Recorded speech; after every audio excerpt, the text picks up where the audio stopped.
Voltamos com o programa Pauta Especial. Nós continuamos a conversa sobre o crime de linchamento e calúnia na internet com o advogado criminalista André Sampaio. Primeiro, vamos agora determinar essa linha de pensamento aí. Uma pessoa foi apontada como autora de um crime de estupro contra uma jovem por ser parecida com o perfil delineado num retrato falado. E aí a população promove o linchamento. Isso não é justiça? Não, sem dúvida nenhuma. Houve até um caso recente aqui mesmo, em Alagoas, né? Uma moça de, se eu não me engano, 14 anos, que para tentar encobertar uma saída dela, ela acabou dizendo para a mãe que tinha sido vítima de um estupro e acabou retratando um cidadão que era um cobrador de ônibus, se não me engano, e houve esse mesmo tipo de reação. É uma reação muito apaixonada, mas sem dúvida nenhuma é uma reação que está à margem da racionalidade, né? Na verdade, são uma série de fatores que estão aí envolvidos. Essa calúnia, nesse caso específico que eu mencionei, se ela não fosse menor de idade, seria de fato um crime de calúnia. Agora, infelizmente, hoje, através da internet, nem tudo necessariamente vai ser necessariamente uma calúnia. Por quê? Porque a calúnia ela envolve o chamado dolo, que é a intenção, é a vontade.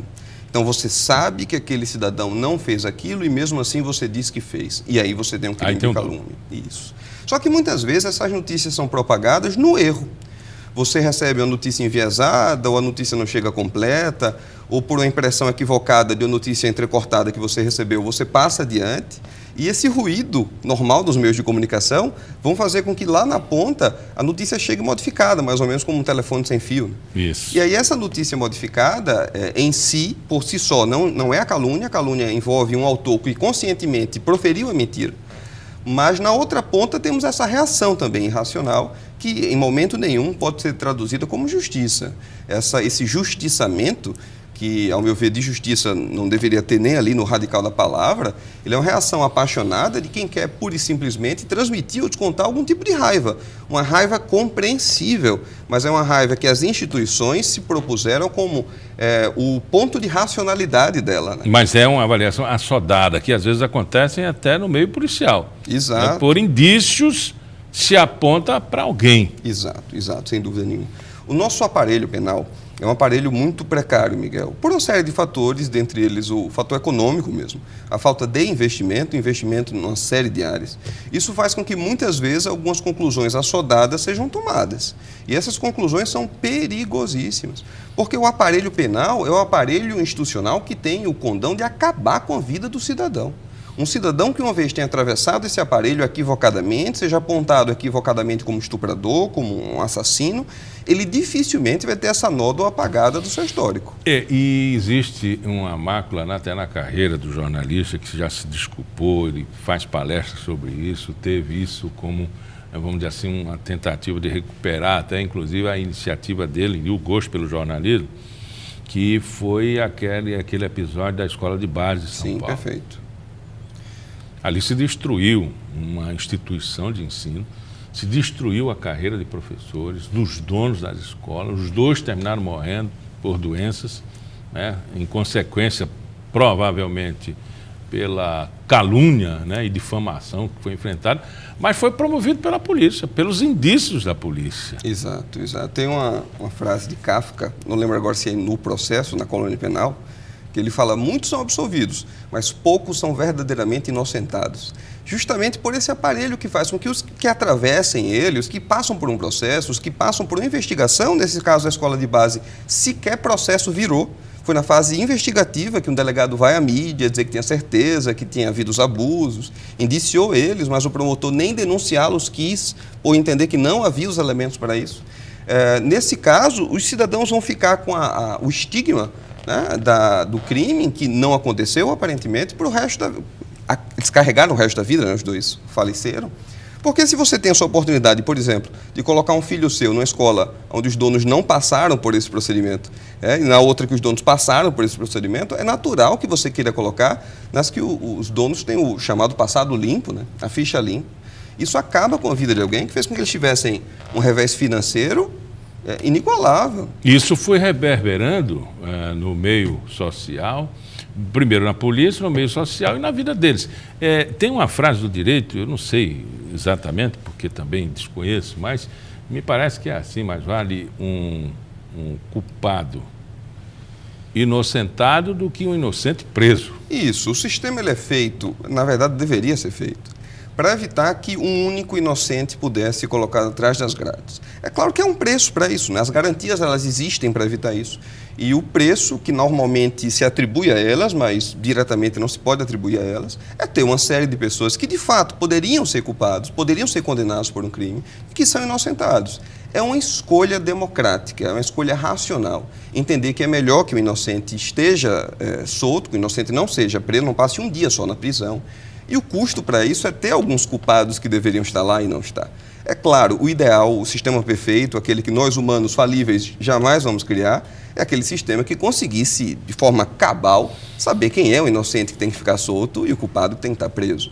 Vamos falar de um episódio que foi circunstanciado essa semana e que está todo mundo observando e que algumas pessoas, quando ouvem a notícia de que vão falar sobre esse assunto, desligam a televisão ou mudam de canal, mas o Boa Sorte, né, o time de futebol contratou o goleiro Bruno. Sim. E para a população brasileira, naquele pensamento de que existe realmente o ímpeto pela vingança, isso não está sendo consolidado, né, nesse caso. É até um pouco de contrassenso, né? Porque existe uma parcela da população que pugna pela pena de morte, por exemplo, é uma parcela que quero crer eu que minoritária, mas existe uma parcela grande que pugna pela ressocialização, pelo trabalho. E o goleiro Bruno, que, diga-se de passagem, não foi condenado definitivamente, né? Ele tem um processo que está em segunda instância. Na verdade, o que temos aí, Miguel, é uma grande lentidão do judiciário em segundo grau. E muita gente já está fora das grades ou nunca foi por conta da lentidão. Exatamente. E aí, prescreveu. Em virtude disso, ele está em uma prisão provisória, que é uma prisão precária, há 7 anos. E por estar 7 anos em uma prisão provisória, justamente ele foi colocado em liberdade. E o que é que ele buscou? O caminho, vamos colocar assim, do bem, né? Da licitude. Ele foi buscar o emprego dele. Ele é goleiro, né? Ele não é encanador, ele não é eletricista, ele é goleiro. Então ele vai buscar um time que queira abraçar a causa dele. E as reações foram as mais acaloradas possíveis, né? Mas compreensível. É um Big Brother da realidade, né? As pessoas, ele saindo da prisão, as pessoas tirando foto com ele, como se fosse um ídolo. Exato. São duas reações. Esqueceram o crime. Exato. São duas reações muito curiosas. A reação que vilipendia ele porque está procurando um emprego.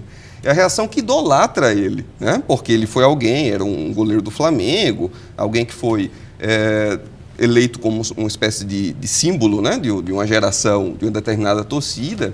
E aí é muito curioso apontarmos razões para que determinadas pessoas acabem idolatrando, mesmo ele tendo praticado o crime grotesco que aparentemente praticou. Não sabemos, porque o direito dele de duplo grau de jurisdição acaba demandando uma reapreciação pelo judiciário carioca, que ainda não foi feita. Vamos falar agora sobre as rebeliões, as transferências de presos, o domínio de facções.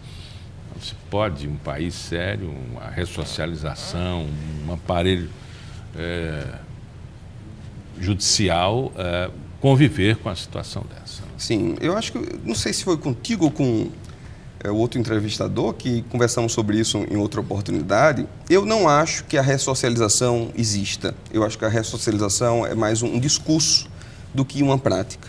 Porque o que percebemos, Miguel, e não é só aqui em Alagoas, muito pelo contrário, é que quem manda no presídio são facções, são facções.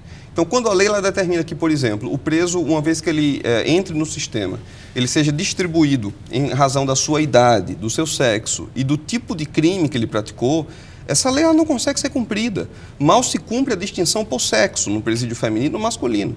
Mas, uma vez que tenha se observado essa primeira distinção, a segunda distinção que vale é a facção que ele tem alguma aproximação. Então, aquele preso que ele não tem aproximação ainda com nenhuma facção, ele vai ter que ser colocado em um módulo em convívio constante com os membros de determinada facção. E a cooptação para o crime será inexorável. E a ordem que sai de dentro para o tráfico, as ordens por celular, as festas dentro, isso denota e dá conotação à sociedade de que realmente o crime compensa. Há quem diga que alguns chefes do tráfico, quando estão com a cabeça a prêmio aqui fora, preferem estar presos, porque de lá eles conseguem organizar, administrar, gerenciar tudo aqui fora com a proteção do Estado. E agora as mulheres assumindo os crimes e os menores, né? Sim, sem dúvida nenhuma.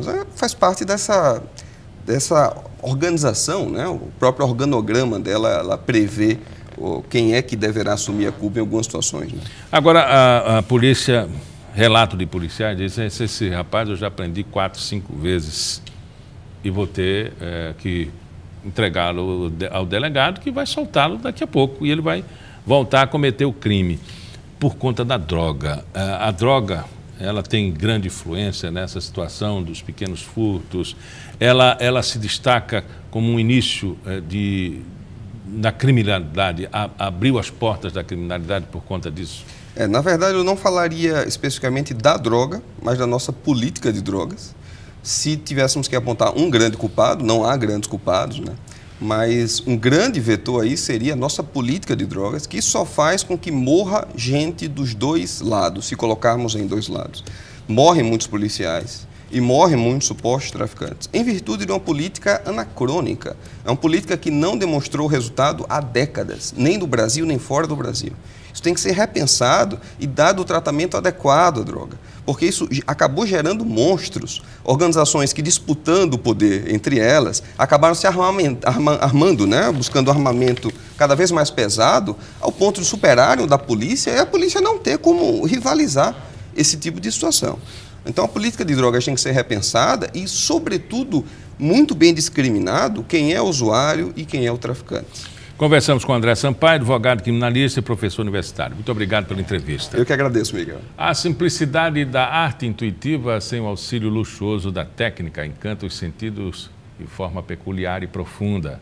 É esse o clima da mostra Naif, de Tânia Pedrosa, em cartaz até maio, no anexo do Teatro Deodoro. Um conjunto artístico onde a cor e a luz são elementos de destaque. Assim é a exposição Naif Tânia, da consagrada artista alagoana Tânia de Maia Pedrosa. Tânia é considerada uma das maiores praticantes da arte naif, termo que em latim significa puro, ingênuo. Suas pinturas refletem a forma de vida das camadas mais simples da sociedade alagoana. Costumes, hábitos, tradições, religiosidade, folguedos populares. Tudo que representa a cultura de Alagoas está presente nos traços de sua arte, um trabalho que já vem de muito tempo. Na mostra há uma instalação dedicada às esculturas de artistas alagoanos, outra paixão da artista, sem falar dessas peças de fuxico confeccionadas por Tânia. A mostra está em cartaz no Centro Cultural Teatro Deodoro, no centro da cidade, até 6 de maio, de segunda a sexta-feira, das 8 às 18 horas, exceto quarta-feira, quando o horário se estende até às 20 horas. A entrada é franca. Abrigar uma exposição de Tânia atualmente é considerado um momento único.